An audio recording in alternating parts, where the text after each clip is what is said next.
क्या पब्लिक बरी आहे का? आता मंडळी, व्हिडिओ सुरू करण्याच्या अगोदर एक छोटीशी गोष्ट मी तुम्हाला सांगतो. ही गोष्ट थोडीशी इमॅजिनेशन करा. आहे डेंजरस म्हणूनच म्हणतोय, मजा येईल.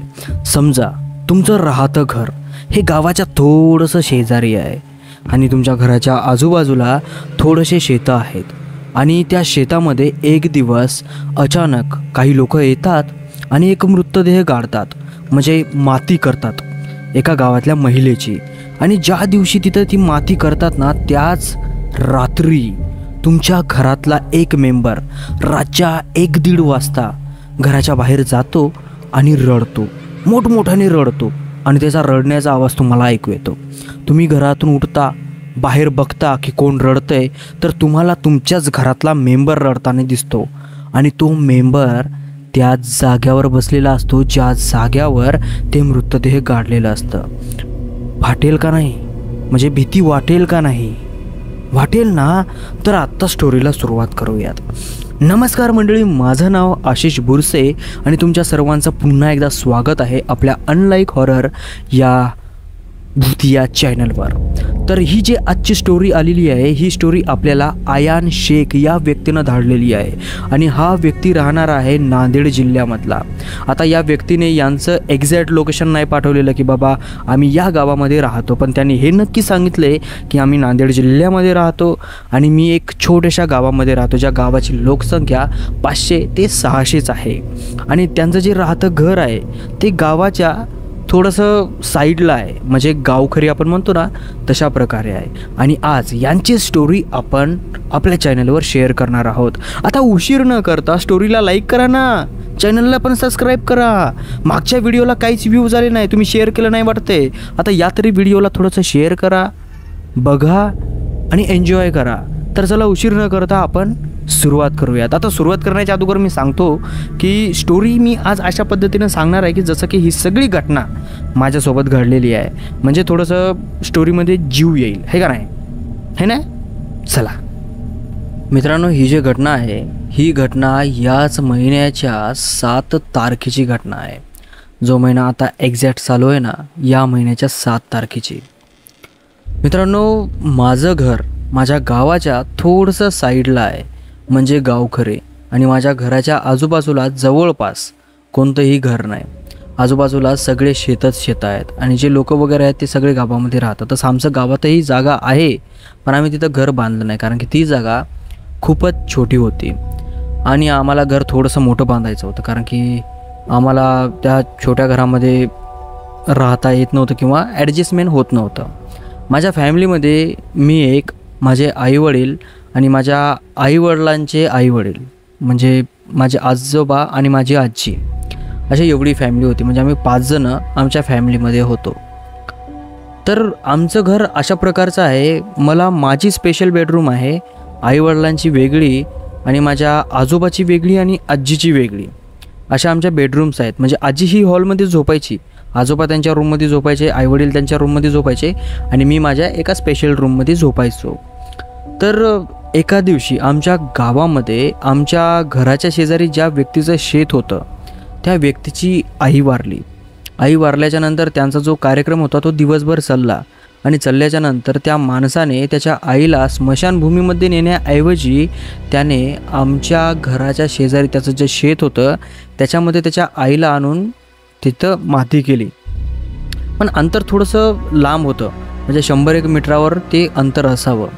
तिथं ती माती केली. दिवसं हेच चालू होते, पावसाळ्याचेच. रिमझिम पाऊस पडत होता, कधी उघडत होता तर कधी पडत होता. चिखल झाला होता शेतामध्ये. तर तिथं कसं बसं त्या बिचारीची माती झाली.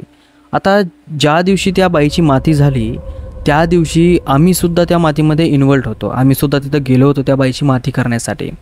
गुलाल वगैरे सगळं काही तिथं सगळं काही व्यवस्थित टाकलं होतं आणि आम्ही आमच्या घरी येऊन बसलो होतो, कारण की त्यांचा जी जमात होती, जात होती, ती थोडी वेगळी होती. त्यामुळे ते हिंदू होते आणि त्यांच्या याच्यामध्ये काही लोक जमिनीमध्ये गाडतात किंवा काही लोक मृतदेहाला जाळतात. तर त्यांनी तिथं ते गाडलं होतं. तर ते आता आमच्या घरापासून थोडं अंतरावर होतं. माझ्या घरामधून मी खिडकीतून बाहेर जर बघितलं तर ती जागा मला स्पष्ट दिसायची. अशा प्रकारे ती जागा होती, म्हणून मी ती माझ्या रूमची खिडकी बंद करून टाकली. मला थोडी थोडी भीती वाटायची अशा गोष्टीची. तर त्याच रात्री जे काही प्रकार घडला ना आमच्यासोबत ते खूपच म्हणजे असा अलग विचित्र पद्धतीने घडला. आता जे माझे आजोबा होते त्यांना दिसत नव्हतं, ते आंधळे होते. आणि जी आजी होती तिला थोडं थोडं दिसायचं, त्यामुळे ती बिचारी इकडे तिकडे जायची. आणि जे आजोबा होते त्यांना दिसत नसल्यामुळं त्यांना त्यांची स्पेशल रूम दिली. त्यांना खायला प्यायला झोपायला तिथं स्पेशल तिथं ठेवून दिलं होतं. तर त्या दिवसच्या रात्री मी माझ्या रूममध्ये मोबाईलवर गेम खेळत बसलो होतो. रात्रीचे जवळपास 12:30 ते 1 वाजला असावा. मी दररोज मी 1-1:30 वाजता झोपत असतो आणि सकाळी थोडं उशिरा उठत असतो. तर त्याही रात्री रोजच्या प्रमाणे मी गेम खेळू लागलो. आता गेम खेळता खेळता माझ्या दोन्ही कानामध्ये हेडफोन होते. तर माझ्या मित्राचा कॉल आला. माझा मित्र म्हणला की 5-10 मिनटं थांब, आपण नंतर येऊयात. आणि मला माहीत होतं तो 5-10 मिनटं म्हणून जातो आणि नंतर येत नाही, त्यामुळे तो ऑफलाईन गेला. आणि मी माझा गेम ऑफ करून मोबाईल ठेवला, चार्जिंगला वगैरे लावला आणि मी झोपण्याच्या तयारीमध्ये लागलो. झोपलो, डोळे लावले. नेमकीच झोप लागणार की माझ्या कानावर एक आवाज आला, कुणीतरी रडण्याचा, असा अलग प्रकारे रडण्याचा.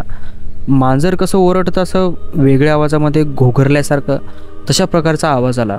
मी उठलो आणि त्या खिडकीकडे बघितलं पहिले, कारण की दिवसभर ते जे मातीचा प्रोग्रॅम चालू होता ना ते सगळं डोळ्यासमोर फिरत होतं आणि मला भीती वाटत होती.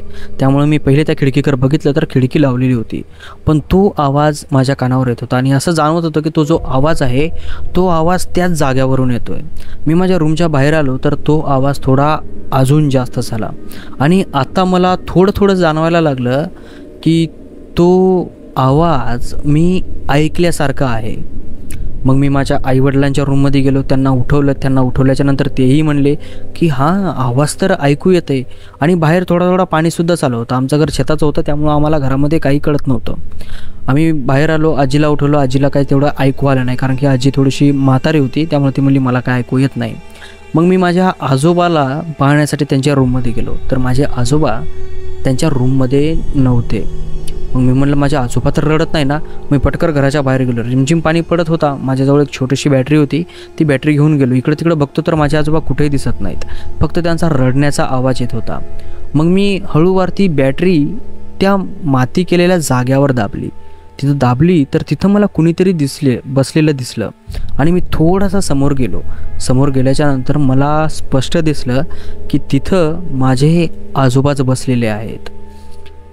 त्यांच्या हातामध्ये ती काठी, त्यांचा पैजामा आणि त्यांचं अंग भरलेलं होतं. कदाचित ते असे पडत त्या जागेवर गेले असतील. आणि जे त्या पद्धतीने तिथं गेले होते ना, तर ती जागा जी आहे, रस्ता तो असा घासल्यागत वाटत होता. जसं की आपण एखादी कशी भारदार वस्तू होडत नेतो आपण तिला, आणि त्याचे वन उमडतात मागं, तशा प्रकारे. आणि पाणी पडल्यामुळं ती जी जागा आहे, ती जी चाकुली आहे, तिथं घासल्यासारखं स्पष्टपणे दिसत होतं, रान ते ओललं असल्यामुळं. मी माझ्या आईवडिलांना सांगितलं की आई आणि बाबा, इथं आपले आजोबाच बसलेले आहेत. तर ते म्हणले की जा घेऊन ये त्यांना. आता माझे आईवडील जुन्या पद्धतीचे, त्यांना भूताचं, आत्माचं या गोष्टींचं काहीही वाटत नव्हतं. ते पहिल्यापासूनच शेतामध्ये काम वगैरे करणारे, खेड्यामध्ये काम करणारे. आणि मी जास्त करून बाहेर शिकायला होतो, त्यामुळं मला थोडंसं या गोष्टीमध्ये वाटायचं.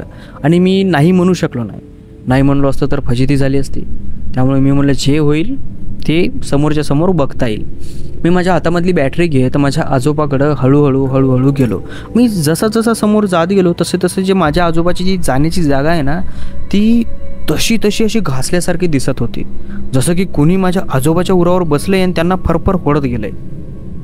तिथं गेल्याच्या नंतर माझ्या आजोबाचं अर्ध अंग भरलेलं होतं. आणि ते अर्ध अंग एक कोपरा किंवा दुसरा कोपरा नाही, पाठीमागचा पूर्ण भाग असा भरलेला होता.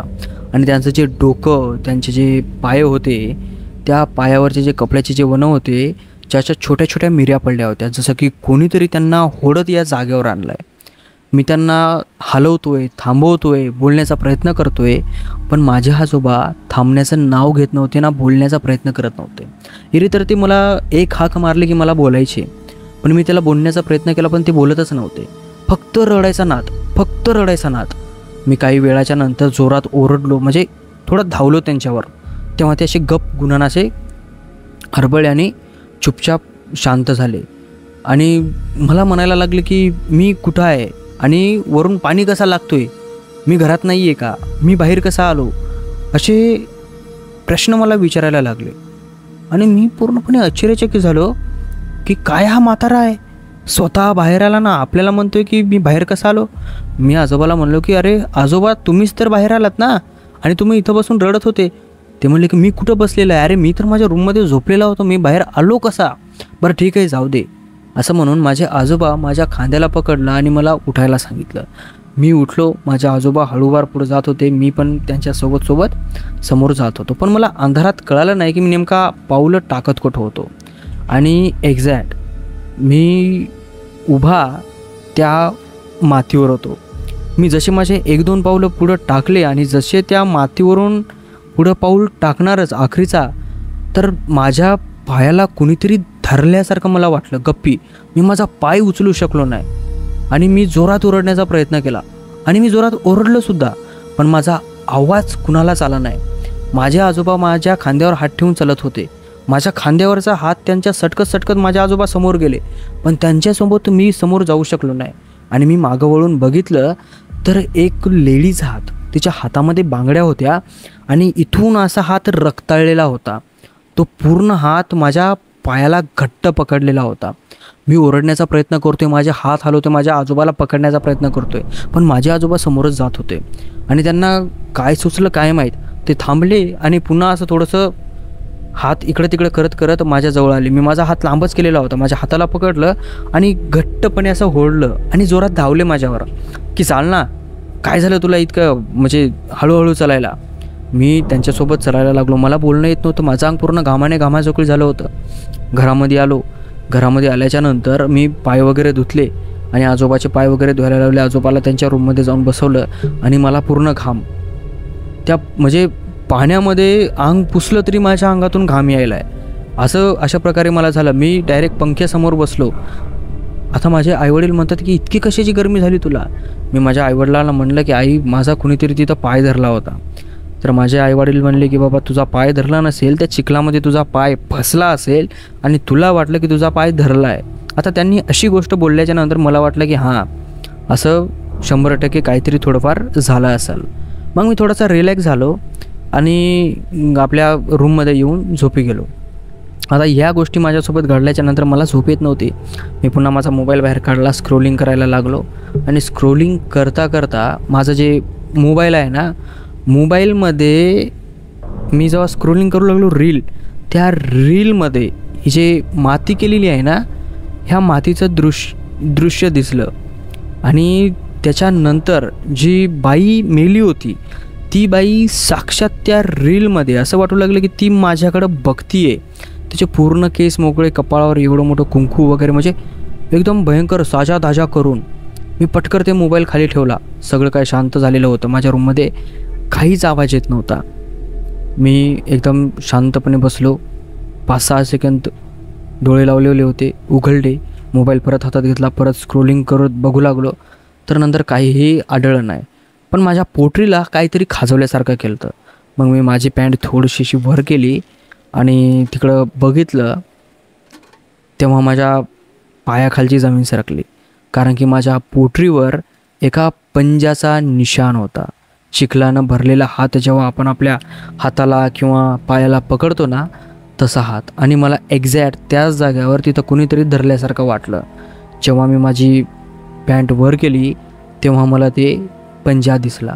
आणि हा पंजा दिसल्याच्यानंतर मी लगेच आईवडिलांपाशी गेलो. तिथं गेल्याच्यानंतर त्यांना दाखवल्याच्यानंतर ते म्हणले की बापरे, असं कसं शक्य आहे. आणि नंतर त्यांनी मला पाणी पाजलं, जवळच झोपवलं त्याच बेडरूममध्ये. दुसऱ्या दिवशी आम्ही दर्गामध्ये गेलो, दर्शन वगैरे घेतलं आणि तिथून परत घरी आलो. घरी आल्याच्यानंतर मी तिथं दुसऱ्या दिवशी थांबलो नाही. मी लगेच नांदेडला आलो, जिथं मी शिकत होतो, जिथं माझी रूम होती. ही सगळी घटना या महिन्यामध्ये 7 तारखेला घडलेली आहे. आता ही बऱ्याच लोकांना खोटी वाटेल, पण माझ्यासोबत घडलेली आहे तर आहे, मी खोटं बोलत नाही आहे. सो ओके मंडळी, स्टोरी कशी वाटली? स्टोरी जर छान वाटली असेल ना तर चॅनलला लाईक करा, चॅनलला सबस्क्राईब करा, व्हिडिओला लाईक करा, एक चांगलीशी कमेंट करा. आणि जर तुमच्यापाशी अशी एखादी स्टोरी असेल तर खाली डिस्क्रिप्शनमध्ये एक ईमेल ID दिलेला आहे, त्यावर तुम्ही तुमची स्टोरी मला शेअर करू शकता. होत असतं रे बाबा, होत असतं.